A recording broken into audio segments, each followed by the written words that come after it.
एक सेठ के सपने में माँ लक्ष्मी जी आई और बोली कि ये सेठ आपने मेरी बहुत सेवा की है, अब मैं यहाँ पे नहीं रह सकती, मैं यहाँ से कल सुबह प्रस्थान कर जाऊंगी, तो अगर आप कुछ मांगना चाहते हैं तो मुझे बोल सकते हैं। तो सेठ ने बोला कि देखो जी, मेरे परिवार का हर सुख दुख में मेरा साथ रहा है, बिना उनकी सलाह के मैं आपको कुछ नहीं बता सकता।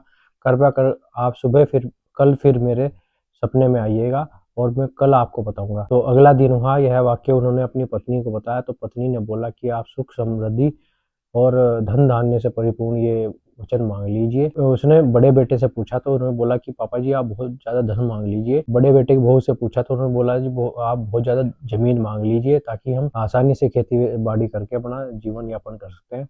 फिर वह छोटे बेटे के पास गया तो उसने बोला पापा जी आप जमीन धन और दौलत पूरा सब कुछ मांग लीजिए। वहीं पास में खड़ी उनकी छोटे बेटे की बहू भी सुन रही थी, जो कि बहुत बुद्धिमान, और तो वह पास आई, बोली पिताजी अगर आज्ञा हो तो थोड़ा सा मैं भी आपको बोल दूं। तो बोला हाँ पुत्री बताइए आप भी, आप क्या चाहती हैं। पुत्र वधू बोली कि पिताश्री देखो, धन धान एक दिन सब कुछ खत्म हो जाएगी, क्योंकि अगर हम लोगों में आपस में प्रेम नहीं रहेगा तो सब कुछ बंटवारा होकर सब कुछ खत्म हो जाता है।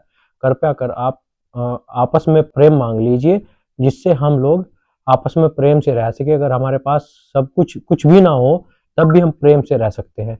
तो यह वाक्य फिर उन्होंने अगले दिन माता जी से बोला। तो माता जी लक्ष्मी माता जी से बोला, माता जी ने बोला कि हे सेठ आपने बहुत अच्छा प्रश्न किया, जहाँ प्रेम रहता है वहाँ सुख समृद्धि और धन धान्य से परिपूर्ण रहता है। अतः आपने जो मुझसे ये वर मांगा है, इसके साथ साथ प्रेम के साथ साथ मैं भी अपना निवास यहीं रखती हूँ। और यह बोली तो लक्ष्मी माता भी उनके साथ सदैव रहने लगी। तो इस कहानी से तात्पर्य यह है, जहाँ आपस में अगर प्रेम रहेगा तो धन धान्य से आप परिपूर्ण रहेंगे। तो आपस में प्रेम रखिए, आपस में अपना तालमेल अच्छा रखिए, परिवार में अपना व्यवहार अच्छा रखिए। धन्यवाद।